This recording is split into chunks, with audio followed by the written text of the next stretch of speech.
देखिए, आदरणीय अनुपम कुमार सुमन सर रहे हैं, पूर्व विशेष सचिव मुख्यमंत्री बिहार और पूर्व नगर निगम आयुक्त हैं, रह चुके हैं और अब पीड़ित मानवता की सेवा में दिलो जान से लगे हुए हैं। सर, एक ऑफिसर के रूप में, एक आम आदमी के रूप में जो सेवा कर रहे हैं, क्या अंतर देख रहे हैं?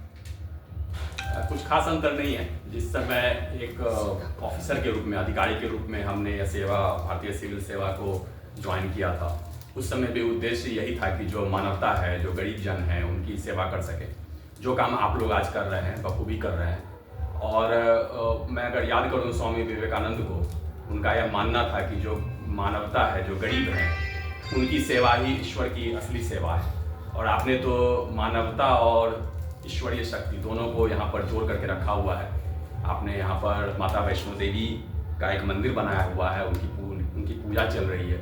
मुझे लगता है कि मैं बारंबार वैष्णो देवी माँ के दरबार में जाता रहता हूँ, लेकिन मुझे लगता है कि वहाँ जाने से जितना पुण्य मिलेगा, अगर कोई व्यक्ति वहाँ नहीं जा पा रहा है, वो अगर इस ब्लड सेंटर में आकर के अपना ब्लड डोनेट करे, तो यह उतनी ही बड़ी सेवा होगी, वो माता के दरबार में जाने जैसा ही होगा। इसलिए आपके माध्यम से मेरी लोगों को यही अपील है कि वो आप बढ़ चढ़ करके, जितने भी विशेषकर युवा हैं, युवतियाँ हैं, वो आएँ इस ब्लड सेंटर में और रक्तदान करें। बिहार का भविष्य कैसा लग रहा है? बिहार का भविष्य बहुत उज्जवल है। वो जमीन जहाँ पर गौतम बुद्ध और महावीर जैसे लोग रहे हों, संत रहे हों, और जहाँ चंद्रगुप्त और अशोक जैसे सम्राट रहे हो, वो भूमि तो महान है ही। उस भूमि पर जन्म लेकर के ही गौरव का एहसास होता है। हमारा अतीत शानदार था, हमारा वर्तमान जो है वो संघर्षशील है, लेकिन हमारा भविष्य भी महान होगा। समय से पहले पद छोड़ने का कोई विशेष? नहीं, बिल्कुल नहीं। मुझे लगता है कि अपने पद पर रहते हुए मैंने अपनी जिम्मेदारी का निर्वहन किया और अब और ज़्यादा बड़ी जिम्मेदारी का निर्वहन करूंगा। आप बड़ी जिम्मेदारी इसलिए चाहते हैं क्योंकि आप मानवता की और बड़े रूप से सेवा कर सकें। कितना चैलेंजेस है इस तरह की सेवा में लगातार लगे रहना? चैलेंजेस, चुनौतियाँ तो है, संघर्ष भी है, लेकिन अगर चुनौतियाँ ना हो और संघर्ष ना हो तो जीवन जीने का मजा भी नहीं है। और मुझे लगता है कि जो असली चीज़ है जीवन में, जो असली चीज़ है वो संघर्ष ही है। अगर आप महान लोगों का भी इतिहास उठाकर देखेंगे, उपलब्धियाँ जो है वो मील के पत्थर की तरह है। वो आपके जीवन में, आपके जीवन के रास्ते पर वो उपलब्धियाँ आती रहेंगी। तो पहले छोटी उपलब्धियाँ आएंगी, फिर बड़ी उपलब्धियाँ आएंगी, लेकिन असली चीज़ जो जीवन में है, असली वस्तु जो जीवन में, वो यात्रा है, और वो यात्रा मैं कर रहा हूँ। यहाँ जितने सम्मानित सदस्य आते हैं जो मानवता का मान बढ़ाते हैं, उनसे कॉमन सवाल होता है, आने से पहले क्या सोच रहे हैं, आने के बाद क्या जवाब होगा? आने से पहले मुझे ऐसा लगा कि मैंने आपके बारे में काफ़ी सुना है, विशेष करके कोविड के समय पे, कि आपने पटना में, पूरे बिहार में मानवता की ज़बरदस्त सेवा की है। और मुझे लगा कि मैं मुकेश जी के ब्लड सेंटर पर जा रहा हूँ और कुछ अच्छा देखने को मिलेगा।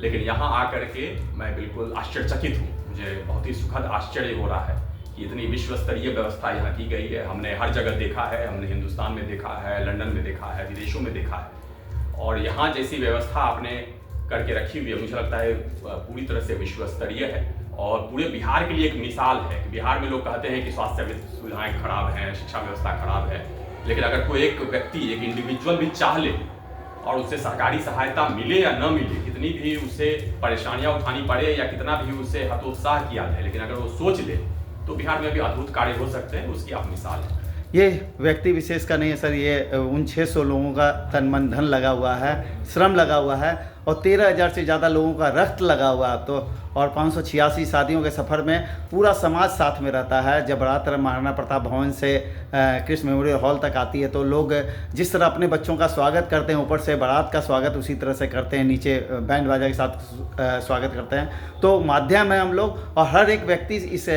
माँ ब्लड सेंटर से जुड़ा हुआ है, जिसके बल पे 13,000 से ज़्यादा लोगों ने ब्लड डोनेशन किया। व्यक्ति विशेष इस महत्वपूर्ण है। जो व्यक्ति विशेष इस पर्दे के पीछे से काम कर रहा है वो माँ भगवती है, और माँ भगवती से प्रार्थना है कि आप इसी तरह जिस मिशन के तहत चल रहे हैं उसमें जहाँ भी माँ ब्लड सेंटर, वैष्णो देवी सेवा समिति परिवार को खोजेंगे वहाँ आप पाएंगे। और व्यक्ति, पूरी टीम के लिए आप क्या कहेंगे? 13,000 से ज़्यादा लोगों जिन्होंने ब्लड डोनेशन किया है, जिन लोगों का तन मन धन लगा हुआ, श्रम लगा हुआ, उनके लिए क्या कहेंगे?